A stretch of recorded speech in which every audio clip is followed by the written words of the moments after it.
Good morning. Physics में एक अच्छा सा क्वेश्चन है, वो क्वेश्चन एग्जाम के लिए बहुत जरूरी है। NCERT example 9.2 11th class. ये एनसीईआरटी एग्जाम्पल 9.2 11th क्लास बहुत इंपॉर्टेंट है फिजिक्स में। ये क्वेश्चन दाब से है। क्वेश्चन ये है कि किसी झील के पृष्ठ से 10 मीटर की गहराई पर किसी तैराक पर दाब कितना होगा। यानी किसी झील के पृष्ठ से 10 मीटर की गहराई पर किसी तैराक पर दाब का मान कितना होगा। ये क्वेश्चन पहले क्वेश्चन लिख देते हैं 9.1। किसी झील के पृष्ठ से 10 मीटर की गहराई पर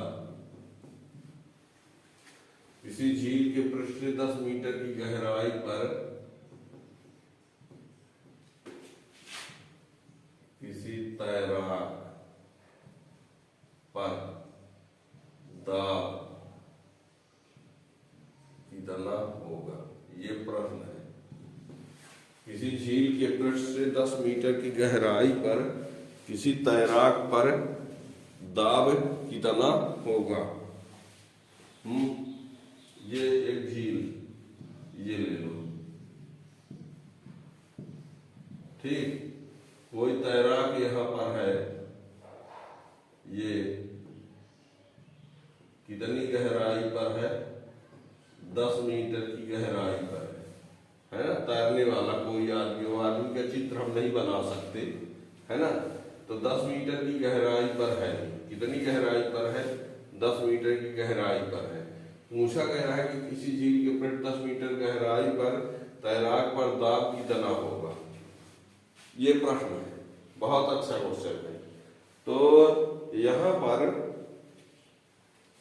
ये दिए, ये क्या है, यहाँ पर है पानी। तो ये तो आपको मालूम है कि पानी का जो घनत्व है वो कितना होता है, 1000 किलोग्राम पर मीटर क्यूब।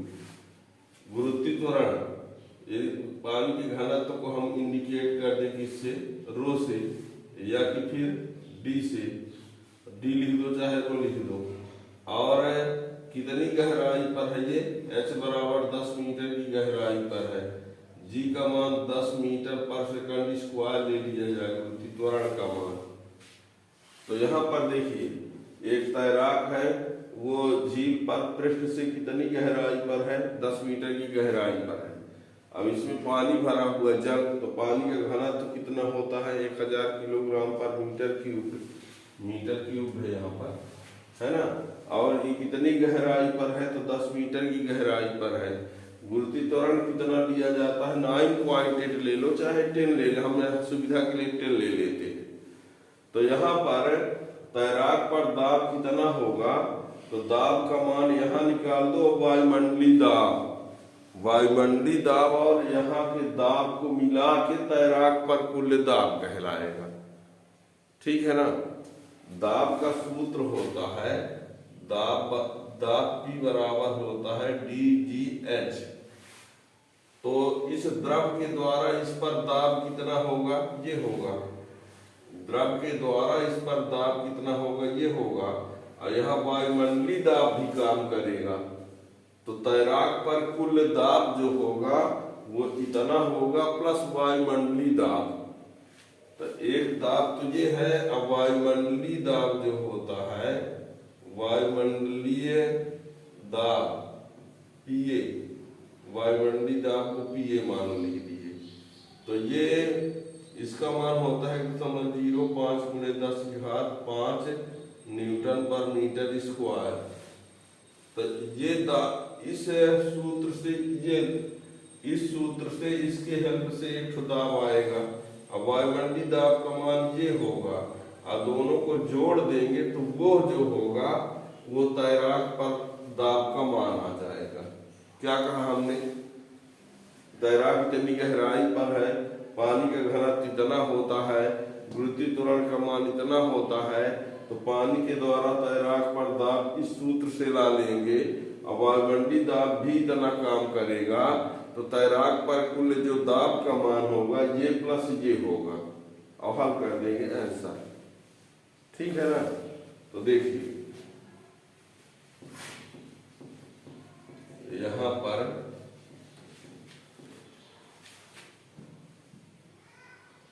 तैराक पर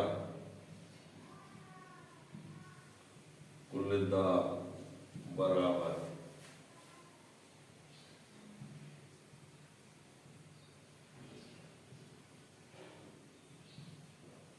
प्लस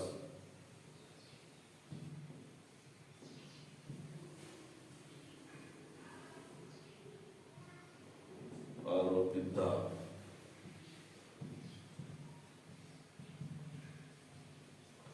ये वायुमंडलीय दाब यानी पीए, अब पानी द्वारा आरोपित दाब तो DGH।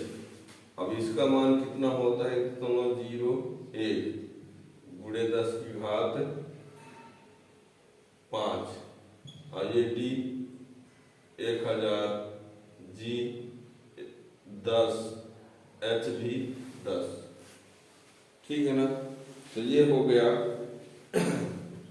वायुमंडलीय दाब का ये मान होता है इतना इतना 1.01 गुणे 10 की घात 5। ठीक है ना। अब यहाँ 1.01 into 10 to the power 5 plus ये 10 टू दी पावर ये कितना हो जाएगा, ये 10 टू दी पावर 5 कॉमन कर देंगे तो 1.01 प्लस 1, तो ये हो जाएगा 10 की पावर 5 और 2.01 यानी 2.01 into 10 to the power 5 newton per metre square, ये इस पर दाब होगा। ठीक है ना। तो उस पर लगने वाला जो दाब होगा वो कितना आ जाएगा जी। ठीक है ना। झील के पृष्ठ से 10 मीटर की गहराई पर ये तैराक है, तो तैराक पर कुल दाब वायुमंडलीय दाब प्लस पानी द्वारा आरोपित दाब, वायुमंडलीय दाब ये इसके द्वारा तो ये DGH हो गया। अब ये वायुमंडलीय दाब का मान है, D पानी का घनत्व जो कि इतना होता है, गुरुत्वीय त्वरण का मान इतना, H का मान इतना दिया हुआ है, ये रख दिया, ये 10 की घात 5 का मान ये कर दिए। इसी को आप चाहो तो लिख सकते हो P बराबर 2.01 गुणे 10 की घात 5 पास्कल भी हो सकता है दाब का मात्रा। ठीक है ना। तो इतना न्यूटन पर मीटर हवा जितना इतना पास्कल उस पर दाब होगा। बहुत इम्पोर्टेंट है ना। 2024 बोर्ड एग्जाम याद रखना, बहुत इम्पोर्टेंट क्वेश्चन है। ठीक, इस प्रकार और भी क्वेश्चन के लिए चैनल सब्सक्राइब किए रहेंगे तो उसका नोटिफिकेशन मिल जाएगा। आपको बता दें इस 11th क्लास एग्जाम के लिए इम्पॉर्टेंट क्वेश्चन का वीडियो खुद बना हुआ है कि इम्पॉर्टेंट आने वाले क्वेश्चन जिनका चांस ज़्यादा बनता है। तो